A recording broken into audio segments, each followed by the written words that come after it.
नमस्कार दोस्तों, स्वागत है मेरे इस वीडियो लेक्चर में।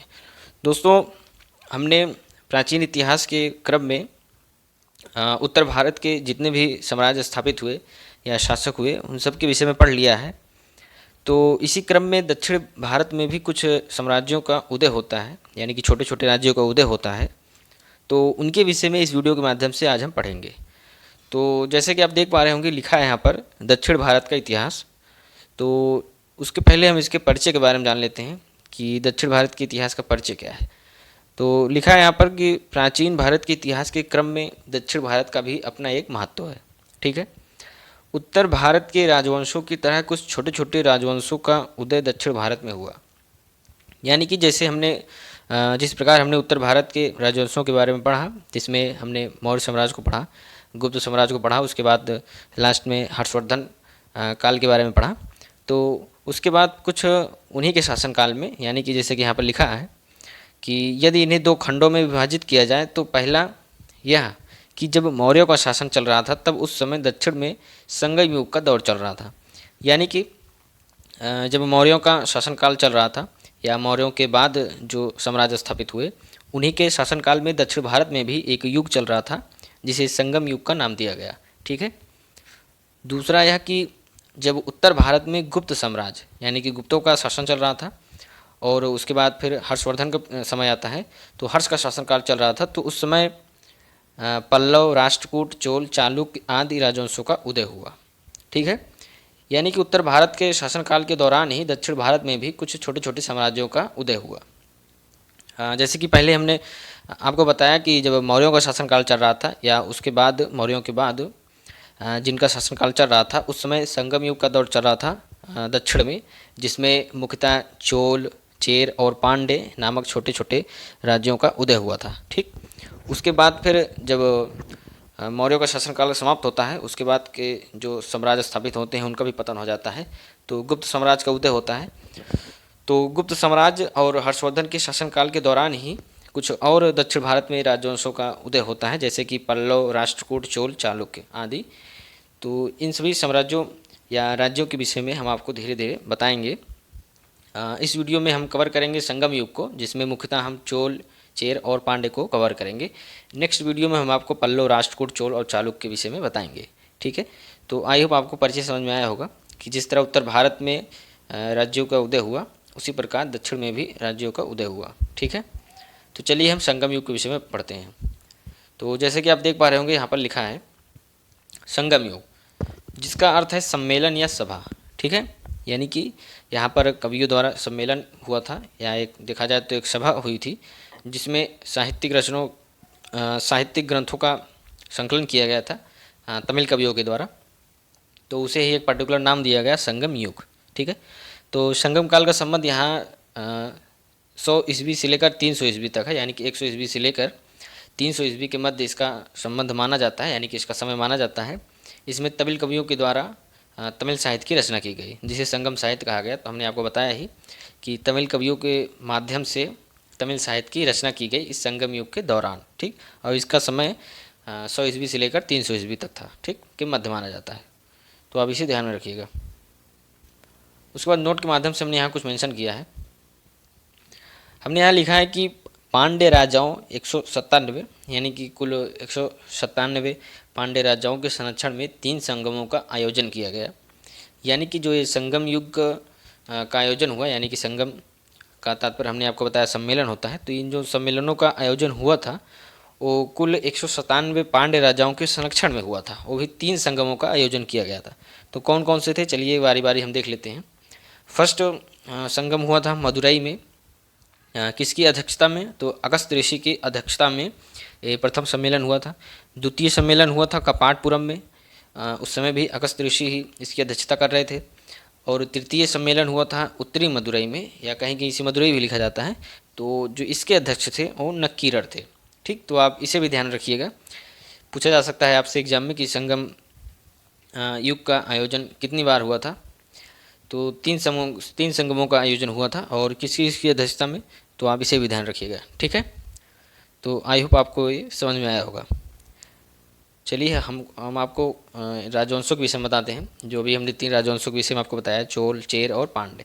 तो मैप के थ्रू इसको हम जानेंगे तो आगे जो हमने इसके अंतर्गत पॉइंटों को कवर किया है तो आपको बेहतर तरीके से समझ में आएगा। ठीक है, तो जैसा कि आप देख पा रहे होंगे मैप में हमने यहाँ मेंशन किया है, लिखा है दक्षिण भारत, उसके बाद उसके नीचे लिखा है कृष्णा नदी, फिर इधर आप देखेंगे बाएं साइड तो लिखा है मालाबार तट जो कि अरेबियन सी के पास है। उसके बाद दाहिनी साइड आप देखेंगे तो कोरोमंडल तट लिखा है जो कि बे ऑफ बंगाल है, ठीक, यानी बंगाल खाड़ी है। तो उसी के जस्ट नीचे आप देखेंगे इधर मालाबार के तट पर तो आप पाएंगे लिखा है यहाँ पर चेर और नीचे लिखा है धनुष। धनुष यहाँ धनुष से तात्पर्य यहाँ यही है कि इनका प्रतीक चिन्ह था, ठीक, यानी कि राजकीय चिन्ह था चेर वंशों का धनुष। ठीक, तो ये मुख्यतः वर्तमान स्थिति इसकी केरल में है। ठीक, उसके बाद फिर आप नीचे देखेंगे तो पांडे लिखा है, इनका प्रतीक चिन्ह है मछली। ठीक, तो ये तमिलनाडु में इनकी वर्तमान स्थिति है। उसके बाद जस्ट ऊपर आप देखेंगे तो ये ऊपरी तमिलनाडु में चोल वंशों का उदय हुआ था, उनका जो प्रतीक चिन्ह था वो बाघ था। ठीक, तो कभी कभी प्रतीक चिन्ह से भी क्वेश्चन पूछे जाते हैं, तो आप जो ध्यान रखिएगा, शेर का प्रतीक चिन्ह धनुष था, पांडे का प्रतीक चिन्ह मछली था और चोल का प्रतीक चिन्ह बाघ था। ठीक, तो आप इसे ध्यान रखिएगा और ये मैप के थ्रू यदि आप ये स्थिति इनकी याद करते हैं तो आपको लंबे समय तक याद रहेगा। ठीक है, तो केरल में चेर वंशों का उदय हुआ, तमिलनाडु में पांड्य का और ऊपरी तमिलनाडु में चोल वंशों का उदय हुआ। ठीक, तो चेर, पांड्य और चोल और इनका प्रतीक चिन्ह भी आप ध्यान रखिएगा। ठीक है, चलिए आगे हम आपको बताते हैं। तो दोस्तों, हो सकता है अभी तक हमने आपको जो बताया आपको कम समझ में आया हो, परंतु अब यहाँ से आपको अच्छी तरीके से समझ में आएगा क्योंकि अब हम एक एक वंश को कवर करने वाले हैं और उसके बारे में आपको बताएंगे। ठीक है, तो उसे ध्यानपूर्वक देखिए। तो जैसे कि आप देख पा रहे होंगे फर्स्ट लिखा है यहाँ पर चोल वंश। ठीक, तो इसका प्रतीक चिन्ह अभी हमने आपको बताया ही मैप के थ्रू बाघ था, तो आप दोबारा से देख सकते हैं कि इसका प्रतीक चिन्ह बाघ है। ठीक, चोल वंशों का। तो इन तीन वंशों में सबसे शक्तिशाली वंश चोल था। ठीक, तीन वंशों से तात्पर्य यहाँ चेर और पांड्य और तीसरा चोल। तो चेर और पांड्य में से सबसे जो शक्तिशाली वंश स्थापित हुआ वो चोल वंश था। ठीक, इसे आप ध्यान में रखिएगा। उसके बाद चोल वंश के प्रमुख शासक की हम बात करें तो चोल वंश के प्रमुख शासक थे करिकाल, या इन्हें कहीं कहीं करकल भी लिखा जाता है, तो आप दोनों नाम याद रखिएगा, करिकाल या करकल। ठीक, और राजधानी इनकी थी पुहार या कावेरी पट्टनम। ठीक, तो आप इसे ध्यान रखिएगा, प्रमुख शासक करिकाल या करकल, राजधानी पुहार या कावेरी पट्टनम, और ये तीनों वंशों में सबसे शक्तिशाली थे। ठीक, तो आगे चलकर चोल वंश जो कि विजयालय के नेतृत्व में एक महान साम्राज्य स्थापित होता है, तो उसकी चर्चा हम नेक्स्ट वीडियो में करेंगे। फिलहाल आप इसे जानते रहिए क्योंकि ये मौर्यों के शासनकाल में या मौर्य के बाद जो साम्राज्य स्थापित हुए उनके शासनकाल में चोल वंश का उदय हुआ था दक्षिण भारत में। तो उस समय जो प्रमुख शासक थे वो करिकाल थे। ठीक, बाद में विजयालय चोल वंश के संस्थापक माने जाते हैं, जो कि आधुनिक चोल वंश वो माना जाता है। ठीक है, नोट के माध्यम से हमने यहाँ कुछ मेंशन किया है कि चोल शासक एलारा ने श्रीलंका पर कब्जा कर लिया, कावेरी नदी के किनारे 160 किलोमीटर लंबा बांध बनाया। यानी कि एक एलारा नाम के चोल शासक हुए जिन्होंने भारत से बाहर भी अपने साम्राज्य का विस्तार किया। श्रीलंका पर इन्होंने आक्रमण किया और उस पर कब्जा कर लिया, और इन्होंने कावेरी नदी के किनारे 160 किलोमीटर लंबा बांध भी बनवाया था। ठीक, और ये बांध जो बनवाया गया था वो श्रीलंका से जो कैदी आए थे, यानी कि श्रीलंका पर जब ये कब्जा कर लेते हैं तो वहाँ से जब ये आते हैं तो अपने साथ कुछ व्यक्तियों को कैद करके लेकर आते हैं, तो उन्हीं के द्वारा इस बांध का निर्माण कराया जाता है। ठीक, तो आप इसे ध्यान में रखिएगा। तो इस तरह हमने चोल वंश को कवर किया। बहुत इंपॉर्टेंट टॉपिक, यानी कि चोल वंश का नहीं बनता क्योंकि आगे चलकर विजयालय के नेतृत्व में चोल वंश स्थापित होता है, तो वो ज़्यादा इंपॉर्टेंट है। तो फिलहाल आप 2-3 पॉइंट इससे इंपॉर्टेंट बनते हैं, तो उसको हमने कवर किया। ठीक है, सेकंड अब देखते हैं चेर वंश। तो इनका प्रतीक चिन्ह था धनुष, अभी हमने आपको बताया ही था, आप ध्यान में रखिएगा। पहला पॉइंट है इनसे जुड़ा चेर या केरल। ठीक, यानी कि जो वर्तमान में केरल के नाम से जाना जाता है। तो वंश का सबसे महान राजा था सेनगुत्तुवन या सेनगुट्टुवन। ठीक, तो कहीं कहीं सेनगुत्तुवन लिखा जाता है, तो कहीं कहीं सेनगुट्टुवन भी लिखा जाता है, तो आप दोनों याद रखिएगा कि ये सबसे महान या प्रतापी राजा था। ठीक, जिसे लाल या अच्छे चेर भी कहा जाता था, तो इसे भी आप ध्यान रखिएगा। सेकंड पॉइंट हम देखते हैं, इसने पत्नी या कन्नगी पूजा प्रथा चलाई थी। तो पूछा जा सकता है आपसे एग्जाम में कि किस वंश के राजा ने या किस वंश ने कन्नगी पूजा या पत्नी पूजा की प्रथा चलाई थी? तो आपको बताना है चेर वंश के राजा थे सेनगुट्टुवन, जिन्होंने कन्नगी पूजा या पत्नी पूजा की प्रथा चलाई थी। ठीक है, तो इनसे जुड़े भी 2-3 पॉइंट इंपॉर्टेंट बनते हैं जो हमने कवर कर लिया। चलिए हम नेक्स्ट वंश देखते हैं, पांड्यवंश। पांड्यवंश से थोड़ा इंपॉर्टेंट बनता है, तो आप इसे थोड़ा ध्यानपूर्वक देखिए। ठीक, तो हमने आपको प्रतीक चिन्ह बताया ही था मछली, तो आप दोबारा से देख सकते हैं कि इनका प्रतीक चिन्ह था मछली। पहला पॉइंट हम देखते हैं इनसे जुड़ा। पहला पॉइंट है कि पांड्यों का पहला उल्लेख मेगास्थनीज द्वारा किया गया है। तो हमने आपको बताया था कि मौर्यों के शासनकाल के दौरान दक्षिण भारत में इन राज्यों का उदय होता है। तो उस समय मेगास्थनीज, जो कि चंद्रगुप्त मौर्य के दरबार में रहते थे, तो उन्होंने पांड्यों का पहला उल्लेख किया है। उन्होंने बताया है कि यह राज्य एक महिला द्वारा शासित था, जो पांड्य समाज में कुछ हद तक मातृसत्तात्मक प्रभाव दर्शाता है। ठीक, तो यदि मातृसत्तात्मक की बात करें, आपको थोड़ा रिकॉल करना पड़ेगा। तो हमने इंडस वैली सिविलाइजेशन में भी बताया था कि वहाँ की जो सभ्यता थी वो मातृसत्तात्मक थी। उसके बाद हमने सातवाहनों में भी इसका जिक्र किया था कि सातवाहनों में भी मातृसत्तात्मक सभ्यता का हमें प्रमाण प्राप्त होता है। उसका साक्ष्य हमें वहाँ के शासक द्वारा अपने नाम के आगे माँ के नाम को जोड़ने से प्राप्त होता है। तो उसके बाद आगे चलकर हमें यहाँ दक्षिण भारत में भी कुछ हद तक मातृसत्तात्मक प्रभाव देखने को मिलता है, वो भी पांड्य वंश में। ठीक, तो एग्जाम के पॉइंट ऑफ व्यू से इंपॉर्टेंट बनता है, आप इसे ध्यान में रखिएगा। और इसका उल्लेख मेगास्थनीज द्वारा किया गया है, जो कि एक यूनानी व्यक्ति था। ठीक, मौर्य के शासनकाल में, यानी चंद्रगुप्त के शासनकाल में वो भारत आया था। ठीक, उसके बाद दूसरा पॉइंट हम देखते हैं इनसे जुड़ा। दूसरा पॉइंट है नेडियोन प्रथम शासक था, यानी कि जो पांड्य वंश था उसका प्रथम शासक नेडियोन था। नेडियोन का अर्थ होता है लंबा आदमी। ठीक, तो आप इसे भी ध्यान में रखिएगा। इसने ही समुद्र पूजा प्रारंभ की, यानी कि अभी हमने देखा कि चेर वंश में हमने देखा कि पत्नी पूजा या कन्नगी पूजा प्रथा चलाई गई सेनगुट्टुवन के द्वारा। और उसके बाद हम देखते हैं यहाँ पर कि समुद्र पूजा भी प्रारंभ हो गई, किसके द्वारा? नेडियोन के द्वारा। पांड्य वंश के शासक थे नेडियोन, जिन्होंने समुद्र पूजा प्रारंभ करवाई। ठीक, थर्ड पॉइंट हम देखते हैं। थर्ड पॉइंट है नेडुजेलियन। नेडुजेलियन यह सबसे प्रसिद्ध शासक था। इसके समय तलयालगानम युद्ध हुआ था। ठीक, तो तलयालगानम नामक युद्ध हुआ था। पूछा जा सकता है आपके किसके शासनकाल में?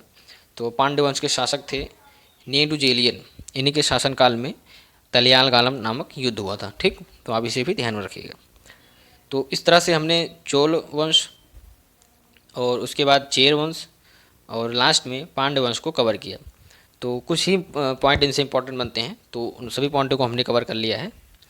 अब हम इनसे जुड़े कुछ संगम साहित्य को देखते हैं, क्योंकि जब संगम युग का दौर चल रहा था तो हमने आपको बताया कि तमिल कवियों द्वारा कई ऐसे साहित्यों की रचना की गई। तो कौन कौन से साहित्य थे उनके बारे में आपको हम बताते हैं। ठीक, जो 100 से 300 ईस्वी तक उसका समय रहा था। तो जैसा कि पहला है लिखा है, आप देख पा रहे होंगे, शिलापदिकारम। शिलापदिकारम, इसके लेखक थे इलांगो कवि। ठीक, ये भी तमिल कवि थे। दूसरा है मणिमेखलाई, इसके रचनाकार थे सत्यनार। तो आप देख सकते हैं शिलापदिकारम और मणिमेखलाई, ये दोनों तमिल महाकाव्य हैं। तो एग्जाम में पूछा जा सकता है आपसे कि तमिल महाकाव्य, एग्जाम में आपसे ऑब्जेक्टिव विकल्प के रूप में दे सकता है कि पूछा जा सकता है आपसे कि इनमें से कौन सा तमिल महाकाव्य नहीं है या है। तो आप इसे दोनों याद रखिएगा। शिलापदिकारम, इसके लेखक हैं तमिल कवि हैं इलांगो, और मणिमेखलाई सत्यनार। ठीक, तो ये दोनों तमिल महाकाव्य हैं। तीसरा है दोस्तों तोलकपियम। इसके लेखक हैं तोलकपियर। ठीक, उसके बाद चौथा है तिरुवक्कुलर, और इसके जो लेखक हैं तिरुवल्लुवर हैं। तो इसमें जो तोलकपियम है एक व्याकरण ग्रंथ है, और जो तिरुक्कुरल है ये दार्शनिक ग्रंथ है। तो दक्षिण भारत के ग्रंथ है, थोड़ा नाम इनका क्रिटिकल है। दो तीन बार आप इसको पढ़ेंगे तो आपको याद हो जाएगा। तो एक बार चलिए हम पुनः रिकॉल कर लेते हैं ताकि आपको याद रहे लंबे समय तक। तो पहला है शिलापदिकारम, इसके कवि थे यानी कि इसके रचनाकार थे इलांगो, जो कि तमिल कवि हैं। उसके बाद दूसरा है मणिमेखलाई, जिसके रचनाकार थे सत्यनार। तीसरा है तोलकपियम, जिसके रचनाकार हैं तोलकपियर, एक व्याकरण ग्रंथ है। चौथा है तिरुक्कुरल, और इसके रचनाकार थे तिरुवल्लुवर। ठीक, और ये दार्शनिक ग्रंथ है। तो 2-3 बार आप इसको नाम याद करेंगे, प्रैक्टिस करेंगे तो आपको याद हो जाएगा। दक्षिण भारत के नाम है, थोड़ा क्रिटिकल रहते हैं। तो ये कुछ प्रमुख साहित्य थे, संगम साहित्य, जिनमें से हमने स्टार्टिंग के 2 तमिल महाकाव्य देखे, उसके बाद 2 जो ग्रंथ है। ठीक, तो एग्जाम में पूछा जा सकता है, इसलिए आप इसे ध्यानपूर्वक देखिए और याद करने का प्रयास कीजिए। ठीक, तो इस प्रकार हमने दक्षिण भारत के 3 प्रारंभिक राजवंशों को कवर किया, चोल, चेर और पांड्य। अब इसके बाद हम कवर करेंगे जो राष्ट्रकूट, पल्लव, चालुक्य और उसके बाद चोल, जो कि विजयालय के नेतृत्व में पुनः स्थापित होता है। तो उनको हम कवर करेंगे, जो कि गुप्त साम्राज्य और हर्षवर्धन के शासनकाल के दौरान जानकारी में आते हैं। ठीक, तो आई होप आपको ये वीडियो समझ में आया होगा, और जो वीडियो के अंदर हमने टॉपिक कवर किए वो भी आपको समझ में आया होगा। यदि नहीं आए तो आप इस वीडियो को 2-3 बार देखेंगे ध्यानपूर्वक, तो निश्चित ही आपको समझ में आ जाएगा। ठीक है, तो मिलते हैं नेक्स्ट वीडियो में, तब तक के लिए नमस्कार।